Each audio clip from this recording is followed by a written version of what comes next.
ಕಲಿಸಿದ್ರೇನೆ ಇನ್ 2 ವರ್ಷ ಆಡಳಿತ ಸರಿಯಾಗುತ್ತೆ ಅನ್ನೋದಕ್ಕೇನೆ ಈ 2 ಚುನಾವಣೆಯಲ್ಲಿ ಮತದಾರರು ಪಾಠ ಕಲಿಸ್ತಾರೆ ಅನ್ನೋದು ಬಹಳ ಚರ್ಚೆ ಆಗ್ತದೆ ಸರ್. ನೋಡಿ 2024ರಲ್ಲಿ ಶಿಗ್ಗಾಂವ್, ಸಂಡೂರು, ಚನ್ನಪಟ್ಟಣ ನಡೆದಾಗ ಇದನ್ನೇ ಹೇಳಿದ್ರಿ ನೀವು.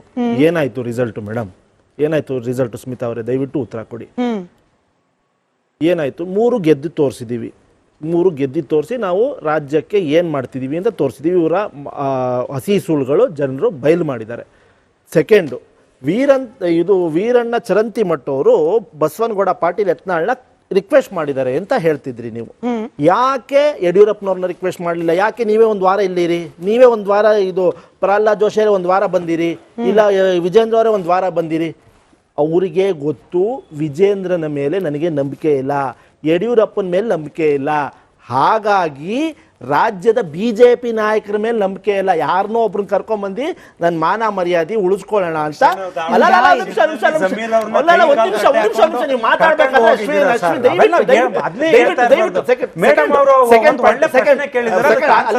ನೀವು ಅಭಿವೃದ್ಧಿ ಎಲ್ಲಾ ಪಕ್ಷಗಳಲ್ಲೂ ಸರ್ ಸಿನಿಮಾ ರಂಗದಿಂದ ಇಲ್ಲ, ಎಲ್ಲಾ ಪಕ್ಷಗಳಲ್ಲೂ ಕ್ಯಾಂಪೇನಿಗೆ ಸಿನಿಮಾ ರಂಗದಿಂದ ಕರ್ಕೊಂಡ್ ಬರ್ತಾರೆ, ಹಾಡು ಹೇಳೋರ್ನ ಕರ್ಕೊಂಡ್ ಬರ್ತಾರೆ, ಸ್ಪೋರ್ಟ್ಸ್ ಪರ್ಸನ್ ಕರ್ಕೊಂಡ್ ಬರ್ತಾರೆ. ಯಾಕೆ? ನಮ್ ನಾಯಕರ ಮೇಲೆ ನಂಬಿಕೆ ಇಲ್ಲ ಅಂತಲ್ಲ ಸರ್, ಜನರು ಮತ ಹಾಕ್ಲಿಕ್ಕೆ ಯಾವ್ದು ಆದ್ರೂ ಏನು ರಾಜ್ಯದ ಬಿಜೆಪಿ ನಾಯಕರು ಬ್ಯಾಂಕ್ ರಪ್ಸಿ ಆಗಿದೆ ಅಂದ್ರೆ ಬಸವನಗೌಡ ಪಾಟೀಲ್ ಯತ್ನಾಳ್ ಇನ್ಸ್ಟೆನ್ಸ್ ತರ್ಡು. ಇವರು ಕುಮಾರಸ್ವಾಮಿ ಅವರು ಬಾಗಲಕೋಟೆಗೆ ಕಿತ್ತೂರಿಗೆ ಅಭಿವೃದ್ಧಿ ಮಾಡಿಬಿಟ್ಟಿದ್ದಾರೆ ಅಂತ ಮಾಡ್ಲಿ, ಓಕೆ, ವೆಲ್ ಅಂಡ್ ಗುಡ್. ಒಂದ್ ಪಾಯಿಂಟ್, ಇವಾಗ ರಾಜ್ಯದ ಕೇಂದ್ರದಲ್ಲಿ ಮಂತ್ರಿ ಆಗಿದ್ದಾರೆ, ಯಾಕೆ ಮೋದಿಗೆ ಹೇಳ್ಬಿಟ್ಟು ಆ ಭಾಗದ ಬಹುದಿನದ ಸಮಸ್ಯೆಯನ್ನು ಗೆಜೆಟ್ ನೋಟಿಫಿಕೇಶನ್ ಹೊರಡಿಸ್ತಾ ಇಲ್ಲ? 5 ಜನ ರಾಜ್ಯದಿಂದ ಯಾಕ್ರಿ?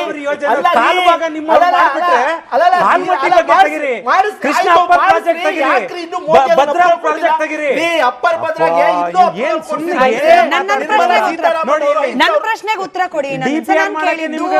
ಕಾಂಗ್ರೆಸ್ ಸರ್ಕಾರದ ಕಾರ್ಯವೈಖರಿ ಬಗ್ಗೆ ಇರುವ ಅಸಮಾಧಾನವನ್ನ ಈ ಚುನಾವಣೆ ಮೂಲಕ ಪಾಠ ಕಲಿಸಿ ಕಾಂಗ್ರೆಸ್ ಅನ್ನ ಬ್ಯಾಕ್ ಟು ಟ್ರ್ಯಾಕ್ ತರಲಿಕ್ಕೆ ಪ್ರಯತ್ನ ಪಡಬಹುದಾ ಮತದಾರರು? 24ರಲ್ಲಿ ಇದನ್ನೇ ವಿಪಕ್ಷಗಳು, ಮಾಧ್ಯಮದವ್ರು ಹೇಳ್ತಾ ಇದ್ರು, ನಾವು ಮಾಡಿ ತೋರಿಸಿದೀವಿ, ಜನರ ನಮ್ಮನ್ನ ಕೈ ಹಿಡಿದಿದ್ದಾರೆ, ನಮ್ಮ ಗ್ಯಾರಂಟಿನ ಕೈ ಹಿಡಿದಿದ್ದಾರೆ, ನಮ್ಮ ಲೀಡರ್ಶಿಪ್ ನ ಕೈ ಹಿಡಿದಿದ್ದಾರೆ.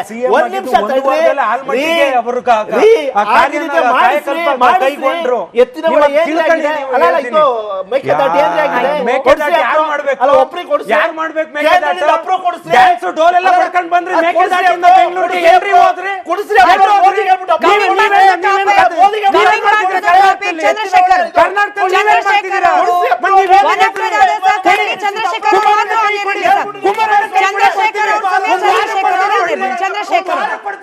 Thank you Nandan sir, thank you Ashwin ji. I will come back to both of you. Chandrasekhar avare, Chandrasekhar ಅವರು ಮಾತ್ರ ಆನ್ ಏರ್, ಚಂದ್ರಶೇಖರ್ ಅವರು ಮಾತ್ರ ಆನ್ ಏರ್. ಸಮಯ ಕಮ್ಮಿ ಇದೆ, ನನಗೆ ವಿಷಯ ಆಗ್ಬೇಕು, ವಿಷಯಗಳ ಆಚೆ ಬರಬೇಕು. ಥ್ಯಾಂಕ್ ಯು ವಾಯ್ಸ್ ಹೋಗ್ತಿಲ್ಲ ಸರ್. ಚಂದ್ರಶೇಖರ್ ಅವರೇ, ಕೂತಿರೋದು ಚುನಾವಣೆಯಲ್ಲಿ ಸೋಷಿಯಲ್ ಎಂಜಿನಿಯರಿಂಗ್ ಅಲ್ಲಿ ಎಕ್ಸ್ಪರ್ಟ್ ಆಗಿರುವ ಸತೀಶ್ ಜಾರಕಿಹೊಳಿ ಅವರು ಚಿಕ್ಕ ಪುಟ್ಟ ಸಮುದಾಯಗಳನ್ನ ಕೂಡ ಟಚ್ ಮಾಡಿ ಜಾತಿ ಸಮೀಕರಣದಲ್ಲಿ ತಮ್ಮದೇ ಆದ ಕ್ಯಾಲ್ಕುಲೇಷನ್ ಅನ್ನ ಆನ್ ಗ್ರೌಂಡ್ ಇಂಪ್ಲಿಮೆಂಟ್ ಮಾಡಿ ಕಾಂಗ್ರೆಸ್ ಪಕ್ಷಕ್ಕೆ ಪ್ಲಸ್ ಆಗೋ ರೀತಿಯಲ್ಲಿ ಟ್ರೈ ಮಾಡ್ತಿದ್ದಾರೆ. ಇಲ್ಲಿ ಕೇವಲ ಕಾಂಗ್ರೆಸ್ ಕ್ಯಾಂಡಿಡೇಟ್ ಅನ್ನ ಗೆಲ್ಲಿಸ್ಕೊಳ್ಳೋದು ಮಾತ್ರ ಅಲ್ಲ, ಕೆಪಿಸಿಸಿ ಅಧ್ಯಕ್ಷ ಗಾದಿ ಮೇಲೂ ಕೂಡ ಫೋಕಸ್ ಇಟ್ಟಿದ್ದಾರೆ, ಡಬಲ್ ಎಫರ್ಟ್ ಹಾಕ್ತಿದ್ದಾರೆ ಸತೀಶ್ ಜಾರಕಿಹೊಳಿ ಅವರು.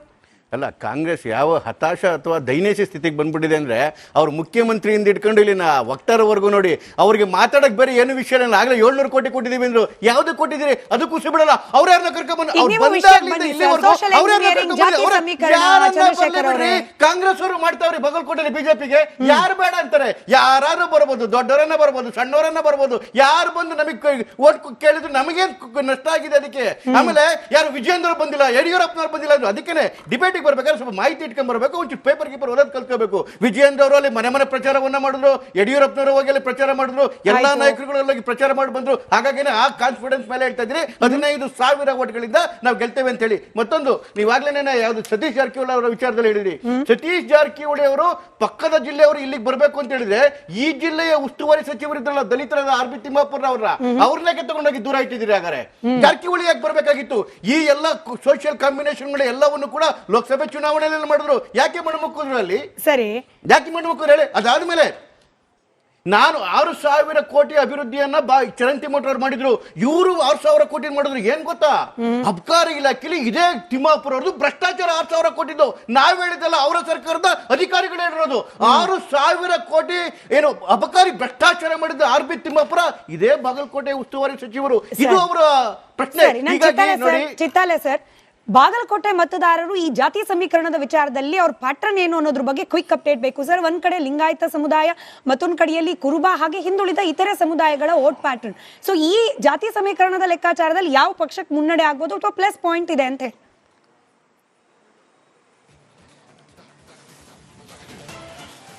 ಮೇಡಮ್, ಪದೇ ಪದೇ ನಾನು ನಿಮ್ಗೆ ಹೇಳ್ತಾ ಇದ್ದೇನೆ, please underline 1,32,476 female voters and Karnataka ಸರ್ಕಾರದ ಆರ್ಥಿಕ ವ್ಯವಸ್ಥೆ, ಕರ್ನಾಟಕ ಸರ್ಕಾರದ ಡೆವಲಪ್ಮೆಂಟು ಅದು ಹಾಳಾಗಿ ಹೋಗಲಿ. Still 70% polling is a common in Bagalkote assembly constituency. Rural ಏರಿಯಾದಲ್ಲಿ one party is ahead, urban ಏರಿಯಾದಲ್ಲಿ one party showing this strength. ಆದರೆ ಅವರ ವೋಟರ್ಸ್ ಹೊರಗಡೆ ಬರ್ತಾ ಇಲ್ಲ ಅಂದಾಗ ಈ ಇಲೆಕ್ಷನಿನ result you only can understand in your mind. ಈಗ ನೀವು ಮಹಿಳಾ ಮತದಾರರ ಸಂಖ್ಯೆನ ಸ್ಟ್ರೆಸ್ ಮಾಡಿ ಹೇಳ್ತಾ ಇರೋದು, ಗೃಹಲಕ್ಷ್ಮಿ ಯೋಜನೆ ನಮಗೆ ದೊಡ್ಡ ಶ್ರೀರಕ್ಷೆ ಅನ್ನೋ ರೀತಿಯಲ್ಲಿ ಕಾಂಗ್ರೆಸ್ ಸರ್ಕಾರದ ನಿಲುವು ಕೂಡ ಇದೆ ಸರ್. ಈ ಚುನಾವಣೆಯಲ್ಲೂ ಕೂಡ ಮಹಿಳಾ ಮತದಾರರು ಗ್ಯಾರಂಟಿ ಹಣ 2,000 ರೂಪಾಯಿ ನೋಡ್ಕೊಂಡು ಓಟ್ ಹಾಕೋ ಪಾಸಿಬಿಲಿಟೀಸ್ ಇದೆಯಾ?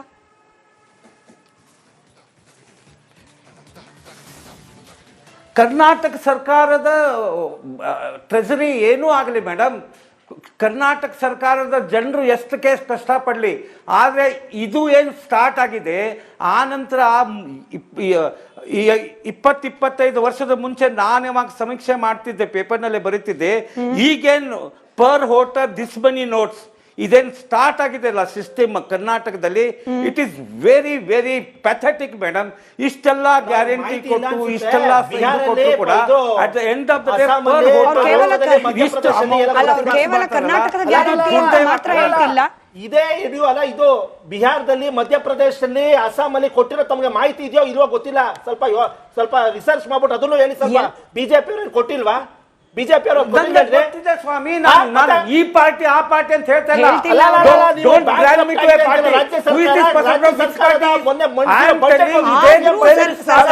ಹೇಳಿದ್ದು ಹೀಗಾದ್ರೂ ಪರವಾಗಿಲ್ಲ, ಜನ ಯಾವ ಪಾರ್ಟಿನಲ್ಲಿ ವೋಟ್ ಹಾಕ್ತಾರೆ ಅಂತ. ಎನಿವೆ ನನಗೆ ಇವತ್ತಿನ ಚರ್ಚೆಗೆ ಸಮಯ ಇದ್ದಷ್ಟೇನೆ, ಉಳಿದಿರೋದು ಕೇವಲ ಬೆರಳೆಣಿಕೆಯಷ್ಟು ದಿನಗಳು ಮಾತ್ರ.